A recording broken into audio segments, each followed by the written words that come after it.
Just wanted to start this video off with a massive thank you to everybody who has shown their support on Patreon recently. Since FM19 came out at the start of November, 53 new people have signed up for my Patreon, and it's the fact that that Patreon has done as well as it has that has allowed me to do this series.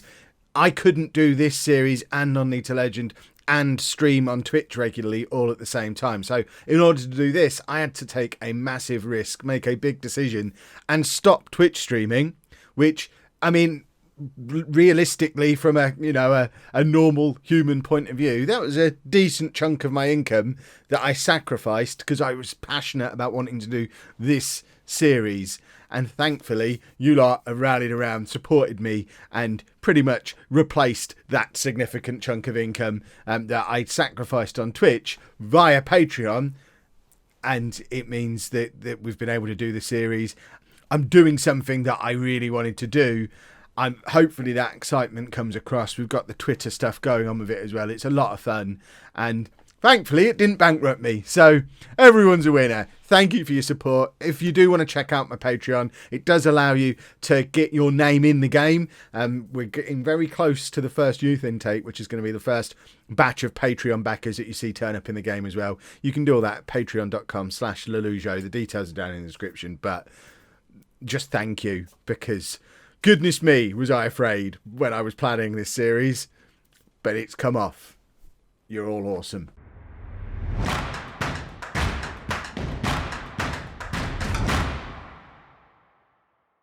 Hello and welcome to part 6 of It's Coming Home. I'm Kev, and coming up on today's episode we have 2 games in the league. We're away against Carlton and away against Ossett. For some reason I want to say Ossett United, but didn't feel the need to say Town after Carlton.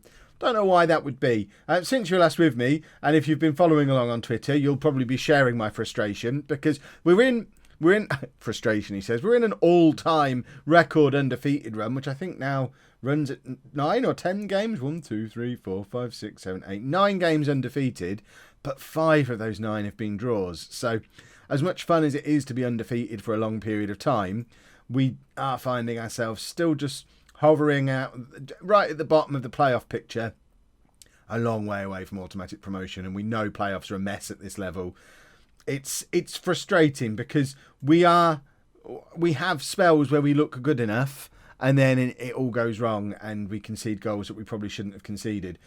And I think a lot of that is to do with the fact that we're now in a situation where our entire starting back 4 from episode 1 have now all left the club. I'm not sure which of these had left last time we did an episode, but you can see on here we've lost Ethan Kaiser, Nathan Owen, Rich de Groot, and previously we lost Sean Bemby as well. So that was our first choice back 4. They've all left the club in the space of like 2 months of each other, and we've not really been able to replace them. We've brought in a few players, but really, I mean, those 2 are attacking midfielders. He's a striker, attacking midfielder, striker.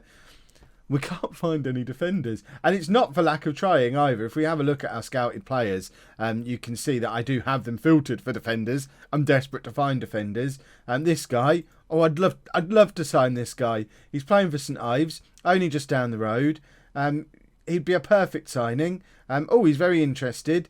Last time I did this, he actually went straight into contract, but we'll revisit him later in the episode. But punchline to that is he wants like £200 an appearance, and we just don't have it. We have a £450 per week budget that we're just about within on our current appearance fees, but they're lowering our wage budget next season, despite the fact that I've taken a significant pay cut. I've had my contract renewed until the end of next season, and I forced them down as low as they would let me go to £190 a week. Just because that feels a little bit more realistic. We've had to have another injection of cash from the board, and they've put in another 30,000, so it's £70,000 of cash injections this season, and we're still just hovering there. Money's a problem, and we can't find any defenders. But other than that, we are doing very well in those circumstances, and hopefully we can carry on our undefeated run today, and hopefully start to pick up some wins here and there. Perhaps we've got some players who want to show off for the cameras. I don't think it's helped that James Hayter has spent most of the last month unavailable due to injury. He's just about recovering from his injury now. But Seth Patrick has drifted out of form as well. So we're trying someone new up front today. He played in the last game, or it might have even been the last 2 games. I played these games last night. So he's played... This is his debut? I'm sure it's not his debut. I'm pretty sure... pretty sure he's already played for us. He has. He played the last game.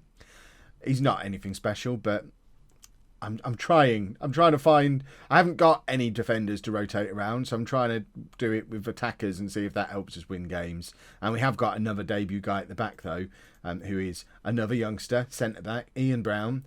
Not that one. 1.5 star current ability. This is what we're resorting to, but we've got no defenders at all. So this is our team for today. We've got Brannigan in goal, back forward McNally, Smith, Brown and Robson, with Morris at the base of the midfield, Davies and Turnbull in front of him. New boy Sagaf is the attacking midfielder who's going to support the strikers. He's a Somali under-23 international. He's played a couple of games for us. He's no done, but none of our attacking midfielders that we've got are, so we're kind of struggling a little bit to find someone to fill that void. Harris is still scoring goals for fun, and it's Mick Powell who's going to partner him today, playing in the poacher role that Seth Patrick usually plays in. Let's get into the game and hopefully, at the very least, keep our undefeated run going. If we manage to... I've got to try and keep it in context. I know it's very tempting to get very excited because we have had some very good performances this season. I expect nothing but we could drop out... Yeah, let's expect a win, even though I've said a draw will be fine. But I keep trying to keep my feet on the ground, if you've got your cliche bingo cards ready, because we are a team that was expected to get relegated, who've lost, 8 of what would have been our first team. Now, if you count the likes of Levi Potton and Cummings Bart before the season even started, they would have been nailed on starters. So we've probably lost at least 7 guaranteed starters over the course of the season. We've replaced them where we can, but we don't have the money to bring in players who are already playing for someone else. We can't tempt someone away. So like a lot of our players, they'll go to another club for an extra £15 per appearance. We don't have an extra £15 per appearance to do that. So we're only able to work with players who are unattached. And they're a little bit hard to come by once we get to this stage of the season, which is why we're finding it so hard to bring new players in. We're desperately waiting for the new youth intake in the hope that we get a couple of defenders come through just to fill the void. But in the context of all of that, the fact that we're still in with a chance of the playoffs at this stage of the season is brilliant. But the flip side of that is I can't help but think, if only we'd have kept that team together... Oh, we can do some revenge. Excellent. If only we'd have kept that team together... we'd have won this league. We absolutely would have won this league. I tweeted it out last night that I'm pretty sure I'm getting to the point where I could put together a team of ex-home players that would walk this league, which is mad, really, considering the team hasn't even existed a season yet. But there's that many top quality ex-home players already, and it's going to be a problem until we get up to like National League North, I guess. Up to that point where we're able to start offering proper contracts. That was a good goal. We're going to pretend that didn't happen. But until we can start offering proper contracts, we're going to forever be in a situation where we're losing our best players. And we're not going to be able to offer contracts until we've got money. And we haven't got money because we don't have any fans. And we haven't got any fans because we're in this league. So we need to get out of this league, but we can't do that without the players. And we can't. It's a vicious circle. We need another youth intake like the one that came through last year. We need another Harris and another Morris. These are the kind of players that we need. A big old handful of them, preferably a couple who can play centre-back as well, would be very handy at this point, as we should have another year out of Harris and Morris before they move on. We're not in this game at all. We've looked very poor today. We don't have any other. We still don't have a backup midfield player at the club, so we can't really make any changes in midfield. I guess Shane Phillips could come on in midfield. We've done that a couple of times. He's not that comfortable playing there, but with Davies not playing particularly well, Trim Robson also not playing well, so we'll put Mark Joseph on at right back. Mark Joseph, I don't think you've met him before. He's 1-star ability player. He's never played for us. He was a home original though, so you know that's how desperate we're getting for defenders.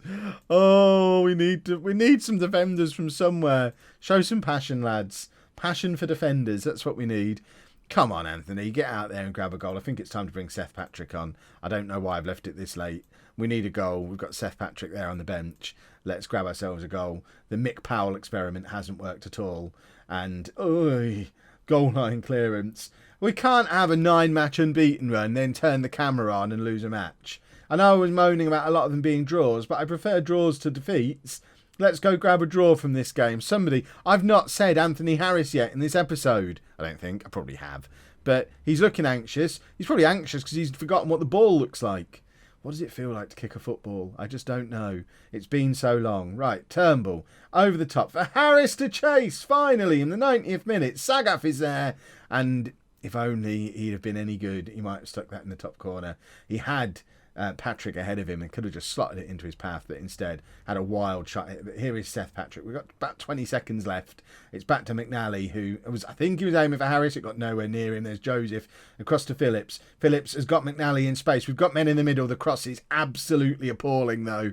It ends up in the Carlton keeper's hands, and we have lost this one, I'm afraid. It's our first defeat in 10 games. We are still just clinging on to the bottom of the playoffs, but things aren't looking good because we've still got 2 defenders discussing deals with other clubs as well. So we might be down to, I don't even know what we'll do if they leave. It would have been, it wasn't to be. Unlucky boys. Now we play Ossett United, and they are a team who are in the playoff mix with us. We're away from home again, and we might even lose a couple more defenders before that happens. When is youth intake day? I need youth players, and I need them now. Look at that gap above us now. We haven't been in the league now, are we? We're in this little group who might finish 5th. And this is what I was saying before about Cameron Scott. He's at St Ives. He'd be a great addition for us. We can't give him a £150 appearance fee. The board would let us as well, because the board are insane. Our weekly wage budget is £450, and they'd let me give this guy £400 an appearance. I don't think they understand how money works. I'm limiting players to, at the absolute most, maybe £80 an appearance. And even that I do for only the very, very most special players, which I guess, in the circumstances, Scott is someone we really, really need. So let's say, look, please, Cameron, £80 an appearance. No. We just can't afford him. Just the one change for the Ossett game then. Seth Patrick comes back into the team. We haven't lost any more players yet, although Brad Smith is probably on his way out the door. There's lots of clubs in for him. A few people have said offer them new contracts when this happens. The problem is we can't afford to. Let's try and offer him a new contract. So he's getting £15 an appearance at the moment. He wants to go up to 50. It's just, can I justify it? Because yes, he's a defender. Yes, we need defenders, but he's not actually a very good defender. Do we give him £50 an appearance just to keep him here for now and then replace him at the end of the season? I don't feel comfortable doing it. I don't know. It's so difficult knowing what to do. I'm not offering him a new contract right now. He can carry on playing for what we're currently paying him. And if he doesn't want to be here, he can leave. But I don't know what to do. We have nobody else who can come in for him. If we have a look down at what we've got in the other squads as well and just filter this by centre-backs just to see what the situation is. We've got Ian Brown, who's already in the team. This guy, Alex Stubbs, who isn't any good. And then you've got McNally, who's on the bench at the moment. But across all of our squads, they're the only centre-backs that we've got. Oh, McNulty, not McNally, McNally. But he's under offer as well. And that's the problem. As soon as we start offering contracts to some of them, we have to do it to all of them. So if we look at Joe McNulty as well as our backup centre-back. So he's on £15 an appearance. What does he want to stay? I mean, we could probably put him up to 25. We're at that stage of the season where perhaps that's what we do need to be doing. I'll have a think about it after the match and see if we can tie some of these lot down. But for now, let's just get into the game. I don't know if I even said Seth Patrick's come back into the team. Other than that, we're unchanged. But let's... revenge. Another opportunity for revenge. We do love a bit of revenge around these parts. And as it stands... Ossett, they're level on points with us. My word, we do need some revenge because they could be about to leapfrog us into those playoff spots. We've not many games left to go. I think there's 12 games left after this one, so probably maybe 2 more episodes this season, and then we look to rebuild. I'm hoping we get the youth intake before the next episode, and I'm hoping it's any good. It's really difficult to judge how good that youth intake is going to be because I don't know if the players who were generated at the start representative of the kind of youth players we should expect to get, or if that was just a bit of a one-off to fill the team out a little bit. But if we get a Morris and a Harris every year, then that would be lovely. If it's going to be absolute rubbish, then I guess that's when we have to, because that's my fear about someone like Brad Smith. If we quadruple or treble his appearance fee, but then we get a really good defender come through, but then I guess it's fairly risk free, because if we get someone who's better than him, we just don't pay him, and then we don't have to pay his appearance fee. But if we start thinking like that, then we could think, let's just bring in a £300 an appearance defender and only play him when we really, really, really need him. And then we've got 15 of them and I've bankrupted the club. I'm trying to be sensible about our financial future, but it is frustrating seeing us nosediving down the league because we haven't got any players left. Imagine if we still had that back four that was any good. But we are 1-0 down again, and as it stands, that would put us down to 7th place. I think mid-table is probably a fair finish for us this year in the circumstances, but we could have got in there. We perhaps still could if we could bring in the right players, or if we get someone good through the youths. But I'm not getting my hopes up. I'm so sad. Right. Let's be passionate. I can't be assertive anymore. I've been so assertive recently. Let's passionately say, sort your lives out. We don't really have any changes we can make. We're not creating anything, which, I mean, that's probably a bigger worry than what's going on defensively. Yes, we've not got any defenders, and yes, we are conceding goals, but we were a team that was scoring a lot of goals before. We've had 4 shots and none of them are on target, and we're 2-0 down. What's happened to our attack? I know what's happened to our attack. We lost Stephen Dunn. That's precisely what's happened to our attack. We need to get James Hayter back into this team. He's still not fit to play, though. He is on the bench today, and it might be worth bringing him on give him 40 minutes, just playing in between the 2 forwards in that deep lying forward role. It's the closest we can get to simulate what we were doing before with a quality player in there. And maybe he'll help us generate a little bit more going forward. Let's get creative. Come on now. This team are not this much better than us, but they are, I mean, they're ripping us apart. Brad Smith's got his head in his hands thinking, I could go and earn a bit more money doing this for a team that isn't going through this. Brannigan just doesn't know what's going on. We're 3-0 down after an hour. It's all gone wrong. McNally, he's discussing terms with another club. We don't have another left back to bring on for him.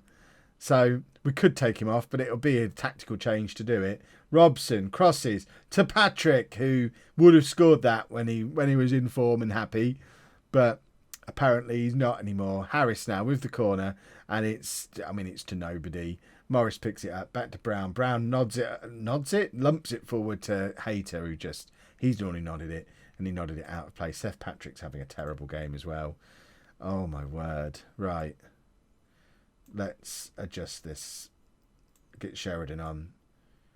Perhaps Patrick does need a little bit of time out of the team. That's why we let him out of the team in the first place. I don't know what to do about this. We have nobody who can play there. I think we just have to pretend that's not happening for today.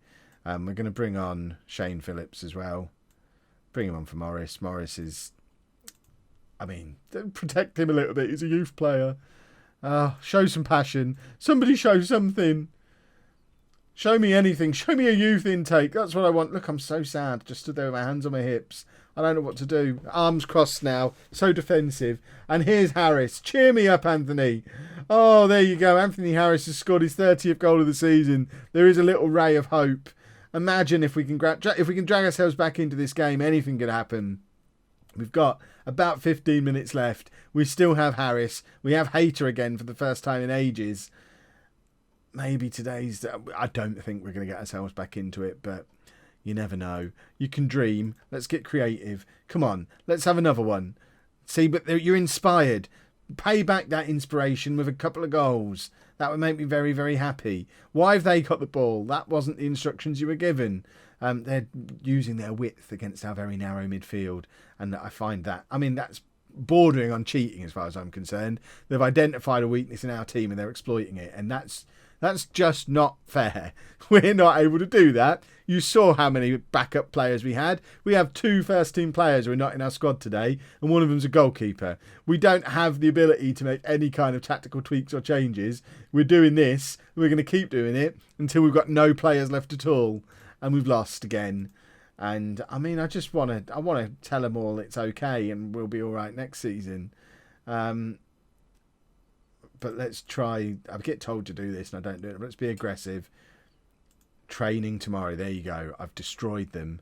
They seem happy about it. Bunch of weirdos.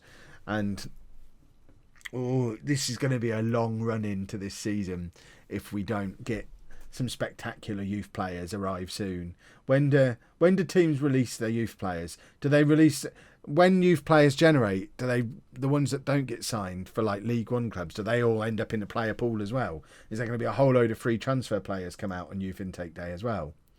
Because I mean that would do. Why am I looking at finances? I want to look at fixtures. When are we playing again? I think we'll probably do. I mean, part of me thinks go all the way through to the end of the season now. If we're not going to be in the mix, I think I'll judge it over the next 3 or 4 games. If after 3 or 4 games it's pretty clear we're going to finish mid-table, then I think we'll probably just go all the way through to Spalding and Stamford to finish things off. If we have a bit of a turnaround and we could get back into the playoffs, I might show you something in between. But I don't think it makes for a very good episode for me to be whining about no players. We might see if we can come back around youth intake day if it's a really good one. But other than that, we'll probably just see out the season now if it's over. And it feels like it probably is, because I don't know what we've got to get back into it. Holmes' poor form continues. 6 matches without winning. Yep. It's a problem. If you've enjoyed that, please make sure you leave a nice big thumbs up on there for me. Subscribe to the channel for daily Football Manager videos. And thank you very much for watching.